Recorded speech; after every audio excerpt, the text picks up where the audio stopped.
Okay, thank you so much for the invitation. I'm very happy to be here with you all. So in this talk, I hope to give you all here, let me see if I can, there you go. I have no disclosures. So in this talk, I hope to give you all a flavor of how neuroradiologists diagnose and manage diffuse glioma, and hopefully describe some of the many ways that neuroradiology and neuropathology interact around this topic. And I hope I don't butcher the neuropathology too much, so bear with me. Most of the talk will be about glioma classification and neuroimaging applications. And then in the last 5 or 10 minutes, I'll get to some basics of post-treatment imaging and glioma mimics. All right, so to begin with, I'll just take us back in time a few years and describe some of the mysteries that neuroradiologists encountered before the 2016 World Health Organization update of diffuse gliomas. So for example, here are 3 different patients with gliomas that on the neuroimaging side of things anyway look very similar. So on the T2-weighted imaging on this side of the screen here, we see these hyper-intense, almost uniformly hyper-intense masses. They're expansile. They're fairly well-defined here in the right temporal lobe, right frontal lobe, and the left insula. And then on the FLAIR sequence, it has also a very similar appearance and striking appearance with this loss of signal, low signal centrally, with the exception of a high signal peripheral rim. And so, these are older cases from NYU, and at the time, the histologic diagnosis of each of these all 3 were something different. So one was an oligodendroglioma, one was an oligoastrocytoma, and one was an astrocytoma. They're all diffuse gliomas, okay? And then let's take a look at these 2 cases. So in these 2 particular cases, we have sort of the opposite situation. The case on the left shows this more infiltrative lesion in the right temporal lobe, really poorly defined on the FLAIR sequence, no contrast enhancement. And so this was a diffuse astrocytoma grade 2 based on the histology. On the opposite side of the screen, we have a more circumscribed appearing lesion in the left frontal lobe on the FLAIR sequence, and this showed quite avid contrast enhancement. This also was a diffuse astrocytoma grade 2, and note the survival differences in these 2 cases. So in this case, we had 2 lesions that on the MRI look very different with a common diagnosis. Okay, and then here's a third mystery that we had pre-2016. So this is from the literature. This is a study by Meng Law, who was at NYU at the time. He looked at 35 grade 2 gliomas. He didn't specify if they were circumscribed, or he just said grade 2 gliomas. About half of them labeled as astrocytomas, half of them oligodendrogliomas. And he looked at perfusion MRI for these cases. And at a threshold value of cerebral blood volume of 1.75, he found this really striking difference in the time to tumor progression between these cases. So again, it just leads to the question, what's going on here? How is it that the neuroimaging seems to be picking up on something among this common set of grade 2 cases? So I don't need to, belabor these next few slides, but obviously before 2016, diffuse gliomas were classified according to histology.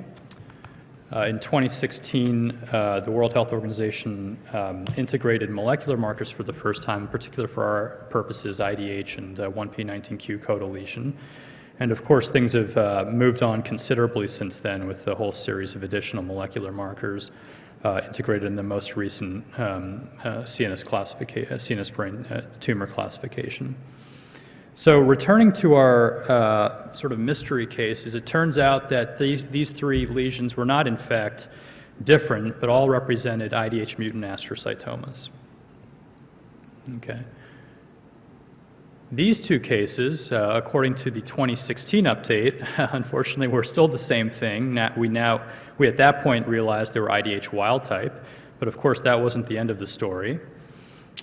We now know these are, in fact, quite different lesions. This is a molecular glioblastoma that's had a TERT promoter mutation, whereas this case on the right was, in fact, one of these pediatric-type diffuse gliomas that harbored a BRAF mutation. Okay, and again, now it sort of makes sense with the survival times here as well. And then this is, pure speculation, of course, but possibly what, Dr. Law et al. were picking up on back in 2006 were very different tumors that just ended up in this bucket of grade 2 gliomas. Perhaps these were molecular glioblastomas, and these were actually IDH mutant gliomas or these pediatric type gliomas. So that's just a long way of saying that the neuropathology, the sort of genomic evolution in our understanding of diffuse glioma has had a really tremendous impact on our understanding of these lesions on the radiology side. All right, so let's move on now to describing some of the neuroimaging features of the major adult diffuse glioma subtypes. Here's our first case. This is a 46-year-old female with seizures. And we can see this left frontal lobe mass, which on the CT scan shows these areas of hyperdensity consistent with calcification. On the T2 weighted imaging, you note this very inhomogeneous texture of the lesion. And then on the pre and post contrast T1 weighted imaging, there's little to no contrast enhancement. Okay, so this was a typical case of an oligodendroglioma, IDH mutant and 1p19q co-deleted.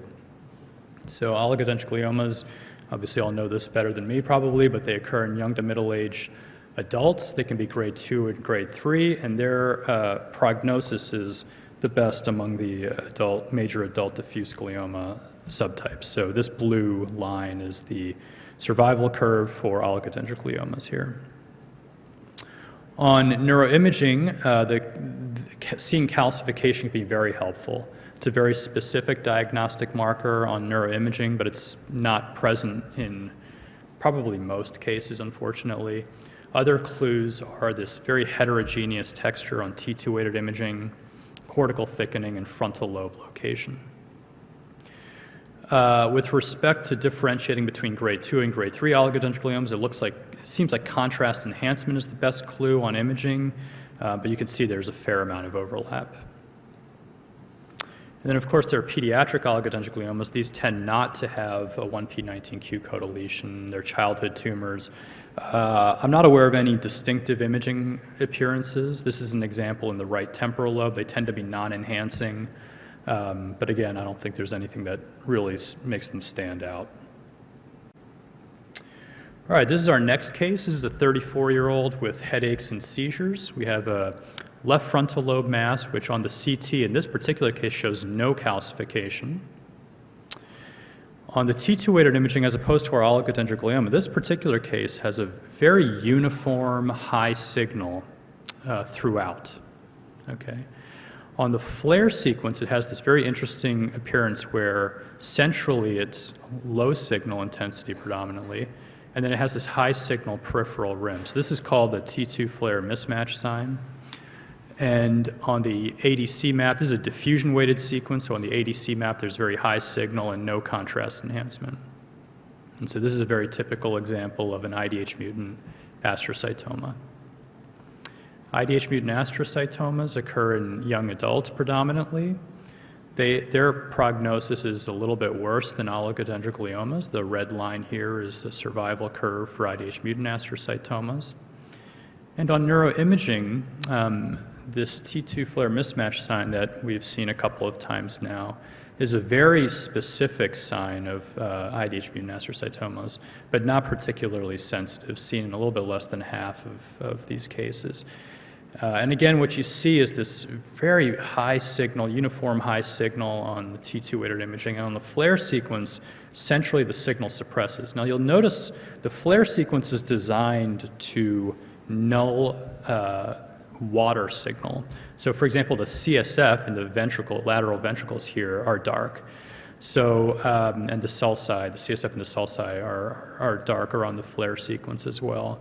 So the thought is there's excessive fluid content in some of these. And in fact, some of these lesions we've seen histologically have a lot of microcysts, but this isn't true of many of them. So in some cases, I'm not exactly sure why this imaging phenotype is showing up. ADC values tend to be very high among IDH mutant, distinctly high among IDH mutant astrocytomas.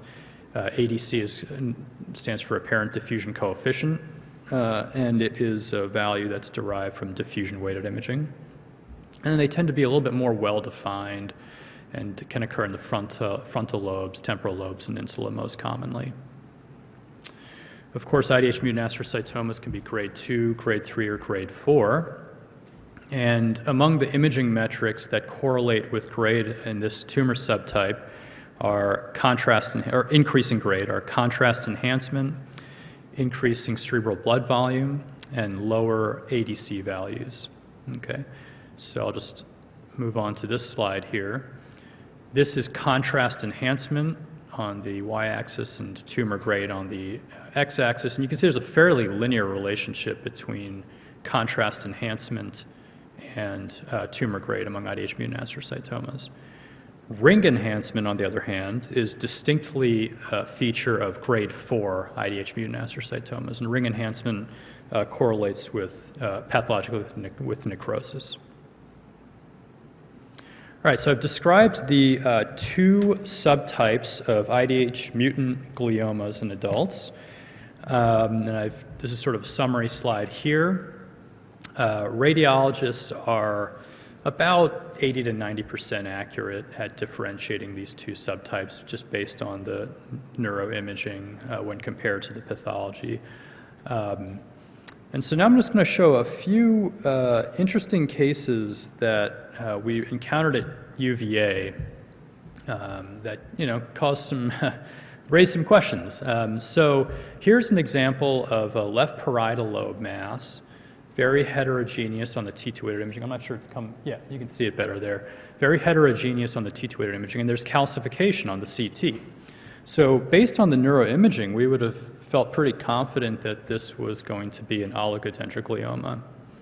Indeed, it did have an IDH mutation based on immunohistochemistry, but the FISH test for 1p19q failed to show a codeletion. Okay, so this was a diagnosis of a diffuse astrocytoma IDH mutant was rendered here. On the other hand, there was this case. So this case has that T2 flare mismatch sign, so we would have predicted, okay, this is an IDH mutant astrocytoma. Indeed, we did see an IDH mutation, but again, FISH in this particular case seemed to show a 1p19q codeletion. So this diagnosis of oligodendroglioma was rendered here. So based on a couple of these cases, I reached out to Dr. Lopez, and we put together a study to see what was going on in these cases. Is the neuroimaging truly? Neuroimaging is definitely imperfect, but we felt pretty strongly in a handful of these cases. So we collected 112 IDH mutant gliomas and their MRI scans. We had radiologists, a couple of experienced radiologists, go through the scans and simply predict, is there a 1p19q codeletion or not? And they gave a confidence score. And you can see in the vast majority of cases we agreed with, and all of these cases had 1p19q codeletion status tested by FISH. All right, in the vast majority of cases we agreed. Okay? Then there was this subset of cases where we disagreed. And in 9 of these cases, the radiologists actually kind of felt confident in their judgment. So we retested these 9 cases using a chromosomal microarray technique called OncoScan.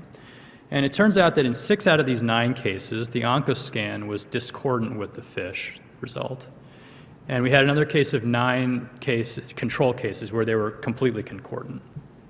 Okay, so going back to this, and you can correct me if I'm wrong, but I think OncoScan, if you have sufficient tumor cells, is probably the more reliable test. So anyway, going back to this case of the left parietal lobe lesion with calcification, though the FISH seemed to show no evidence of a 1p19q codeletion, OncoScan did in fact show loss of 1p and 19q. So this was re-diagnosed as an oligodendroglioma. And then this case seemed to show a 1p19q codeletion, but the OncoScan failed to show a 1p19q codeletion. And this particular case is probably more than likely an IDH mutant astrocytoma all along. So anyway, just a few examples. I mean, FISH, I believe, is a good test, but nothing is perfect. And just one area where neuroimaging can occasionally inform an accurate diagnosis. Doesn't happen often, but every once in a while. All right, so let's move on to the third major subtype of diffuse glioma in adults. So this is an 82-year-old, so an older gentleman with altered mental status with this infiltrative mass in the left occipital lobe and temporal lobe. And as distinct from our prior two cases, this shows very avid, irregular contrast enhancement in this ring-like pattern with central non-enhancement. So this is consistent with necrosis. There's edema, there's hyperperfusion, there's diffusion restriction. So this is a very typical example of a glioblastoma, IDH wild type. So glioblastoma, what we see on imaging is ring enhancement indicating necrosis, edema, like in this case here, this prominent edema and mass effect. We see hyperperfusion reflecting neoangiogenesis, and restricted diffusion indicating hypercellularity. All right, so this is a summary slide of what we just discussed. Again, just in brief, oligodendroglioma, what you want to look for, calcified frontal lobe mass. That's your typical example. IDH mutant astrocytoma, this T2 flare mismatch sign is probably your best bet for coming up with that diagnosis on imaging.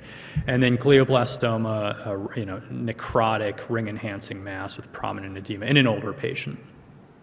Okay, so obviously I've talked about how much clarity we've gained from the new molecular understanding of glioma, but there are still a few mysteries, I have to say. So here's just two examples to discuss. Here are the first set. So here is our necrotic, contrast-enhancing glioblastoma that I just showed. Okay, so this is like a textbook example of a glioblastoma on the MRI. But then here's another case. So this particular case, this is the contrast-enhanced T1 weighted sequence, no enhancement at all. And it's not because this is a small lesion, this is a sizable lesion, no enhancement whatsoever. And in fact, pathologically, there were some histologic differences. There was necrosis and microvascular proliferation in one case, but neither evidence of necrosis nor microvascular proliferation in this case. But based on molecular alterations, they're both rendered a diagnosis of glioblastoma IDH wild type. So I don't know. Are they the same thing? Are they different? Is there something different about each patient that's creating these different imaging phenotypes? I'm not exactly sure. Similarly, here's a patient with gliomatosis. And again, gliomatosis most commonly is associated with IDH wild-type glioblastoma. So here again, both cases, glioblastoma IDH wild-type on the left, a much more typical focal, necrotic, enhancing mass with edema, and then this more unusual, but a case that we not infrequently see with the gliomatosis pattern of growth. They look very different on imaging. Currently, they're the same diagnosis. I don't know. I don't know what that exactly means, but just something that perhaps we can, collaborate on as different communities. And finally, just a brief word on pediatric type diffuse gliomas. These obviously are associated with a variety of molecular alterations. I've shown this case as the BRAF mutant glioma. I have to say there's not much in the literature about these. They look different from each other. Like we've seen a few of these MYB altered cases that do not look like BRAF mutant gliomas. So I think there's probably more to be said about this as we get more experience. All right, so I'm going to briefly describe post-treatment imaging. I've put in your syllabus the RANO criteria for high-grade glioma and low-grade glioma. Obviously, neuroimaging plays an important role in both of those criteria. They're really more of a research tool in real life. I don't know anyone who uses this in a very strict manner, to be perfectly honest. And they do not include like advanced neuroimaging, like perfusion imaging or diffusion imaging, so it's limited in that sense. All right, so the role of the neuroradiologist in the post-treatment setting is really to determine whether or not tumor progression has occurred and to differentiate tumor progression from treatment effect. And treatment effect is the sort of generic term we use to describe pseudoprogression, which is a transient increase in the size of a lesion up to 6 months after chemoradiation therapy or radiation necrosis. And for us, it's very important to know the treatment history in the radiation field. So this is an example of pseudoprogression. This is an enhancing occipital lobe mass. It underwent chemoradiation and it grew. Okay, so this is a few months later. This was resected. There was no evidence of tumor. And then 2 years later, no further treatment, no evidence of tumor recurrence or progression at the site. So again, just an example of treatment-related enlargement of a lesion. So again, this is just a very basic summary slide of post-treatment imaging. There's a lot more nuance than this, but just as a summary, and this probably best applies to glioblastoma surveillance.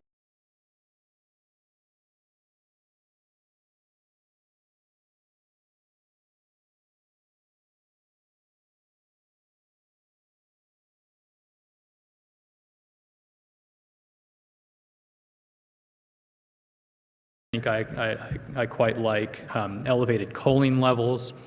And then nuclear medicine scans, FDG PET and amino acid PET, they should show elevated radiotracer uptake in the areas of tumor progression. Of these two, amino acid PET is the better modality, but much less available in the United States.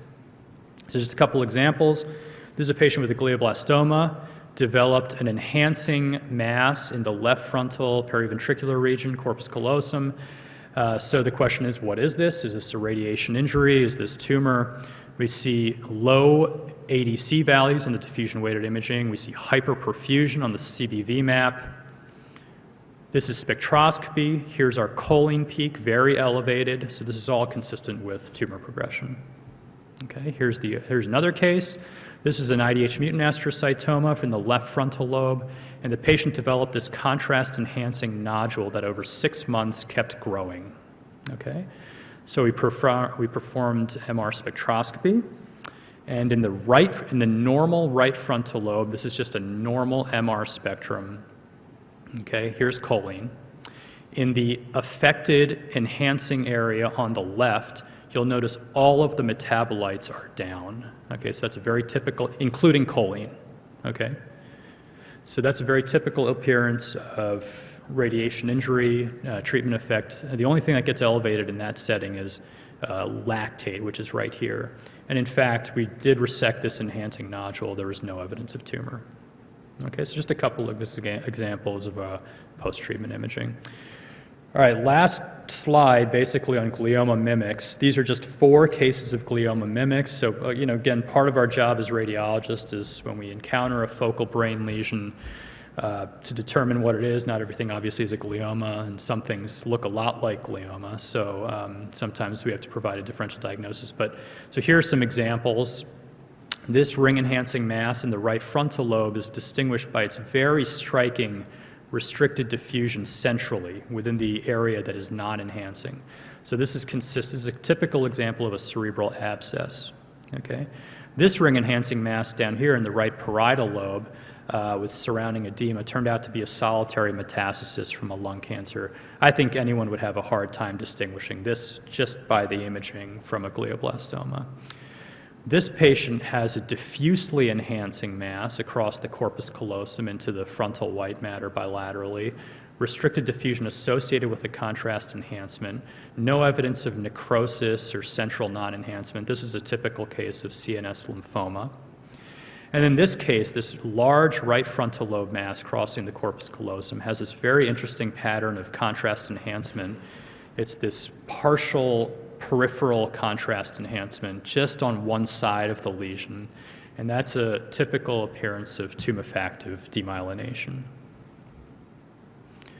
All right, so in conclusion, hopefully I've given you a sense of how much the new molecular understanding coming from all of you in glioma has affected our interpretation of the neuroimaging findings. It's really had a tremendous impact, though I still think there are some interesting mysteries that remain, and hopefully I've given you a flavor of post-treatment imaging and some of the brain tumor mimics we encounter. Thank you very much.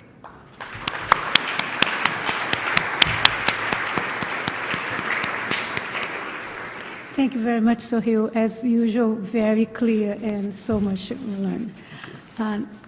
I have 2 questions here, but then if anybody wants to come to the microphone.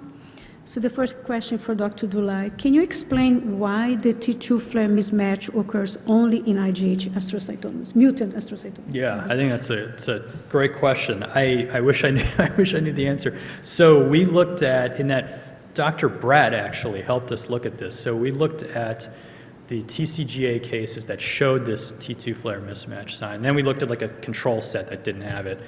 And the only thing that even approached, a p-value of whatever, is microcyst formation, and even that was imperfect.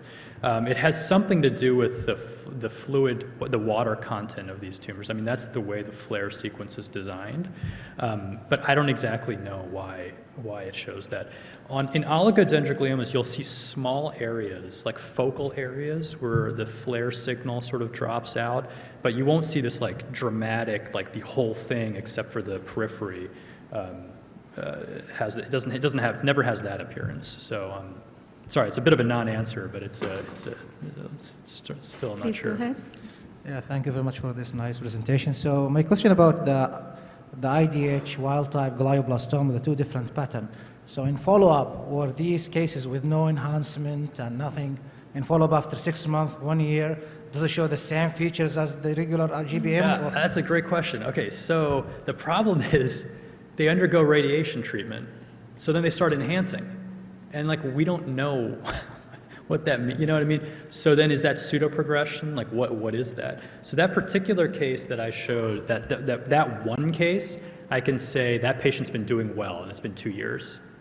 So I don't know what that means. That's just one. That's an N of 1, But then I showed that other case in the beginning, next to the BRAF mutant patient. That patient also had a non-enhancing glioma, and unfortunately, he passed within a year, So I can't make any general comments about the clinical course of these cases. Yeah. Please go ahead. Hi, great talk. Just curious, the cases that were discordant for 1p19q co-deletion were between the radiologist and the case, and it turned out to be what you guys thought. Did you go back to see if the ATRX or P53 was Yes, thank you. discordant? Yeah, absolutely. So we had ATRX for a subset of those cases, so that's why we couldn't formally include it in the. For those particular cases where there was the discordance, we had it for 8 cases, and ATRX agreed with the oncoscan in all 8 cases. So we felt that was confirmatory. Yeah, we repeat everything from that series, and actually our ex-fellow Kelly Mrashek, who is here, participated in this study. We review all the cases again. It was before 2016. Please go ahead. Hi, Michael Kritzelis from Rhode Island Hospital. Just want to say thank you for the talk, and in particular, I really appreciated the slide on glioma mimickers, because we actually had 2 cases this past year where on initial imaging it was favored to be an aggressive glioma and a glioma, and those cases wound up being widespread mucor and toxo, respectively. So it was just interesting to see going back to initial imaging, and then we actually had grand rounds where we discussed this with the neuroradiologist, and it was just a really good discussion. Yeah, especially mucor. That's a tough one, because that can show up as on MRI. It can have a very irregular necrotic appearance. It can show what looks like hemorrhage on the SWI sequence, very much like a GBM. And I think knowing the clinical situation, if the patient's immunocompromised, that can be the only clue. Yeah. Thanks for a great talk. Thank you. I think we probably all, as neuropathologists, have single examples of weird things. So just to let you know, we had a case recently with T2 flare mismatch in a frontal lobe tumor that looks exactly like what you've shown, and it was partially resected, and it's demyelinating disease. Yeah, absolutely, right, yeah. Maybe in that case, it would have been interesting to see if the enhancement pattern was something like the other, that case. Please go ahead. Yeah, sorry. Dr. Lopez and I recently had these MYB altered. So I would say this does not apply to pediatric patients. So MYB altered gliomas, we have a grand total of 2 cases, but one of them looked exactly like an IDH mutant astrocytoma on the MRI. So that's another caveat. Yeah. Great talk, thank you very much. 2 questions. Can you put your foot in the pool of multifocal glioblastoma, and also in these high-grade astrocytomas with pyloid features as well? We're getting a lot of conflict with radiologists on that one this year. Okay, so what's the question? So Multifocal glioblastomas and HGAP. Yes. What- So yes. there's like a paragraph in the WHO this time about multifocal, how common it really is. And I feel Okay. like there's definitely discordance between academic radiologists, neuroradiologists versus the community practice. And Yeah. obviously you see a lot more of that diagnosis coming from the community neuroradiologist versus academician. Yeah. And then also the age gaps, like I feel like the radiologist is leaping to that diagnosis a lot more or giving us a lot of back pressure during TPCs on that. Okay. So I don't know if I have anything super intelligent to add, but what I will say is that these terms are very wishy-washy. So what is gliomatosis? It's like 3 or more lobes. Well, if there's something centered on the insula, it's going to be in the temporal lobe and the frontal lobe almost by definition. So is that gliomatosis? I mean, not really. It's like it's more like if you see it, you know it. But then if you try to apply this formal definition, you start including things that you wouldn't otherwise call gliomatosis. And then multifocal is another one where, I've tried to do studies with like me and another reader, and it's surprising how much we disagree on something is multifocal. It's like, is that thing truly separate, or is there a little line of flare connecting the two? So I just like to throw that out there. Like these terms radiologically are very subjective. They're not. They might imply this sort of objective thing, like, God, this is multifocal and this is not. But radiologically, it can be quite tricky. And then you might see something that shows up like solitary, and then 2 months later, something pops up somewhere else. Was it multifocal the whole time, and we just didn't see it on the imaging? So I mean, those are just open questions, and I think these terms don't entirely perfectly capture what's going on, in my opinion. Great. Thank you very much, Okay. Sohil. Yep.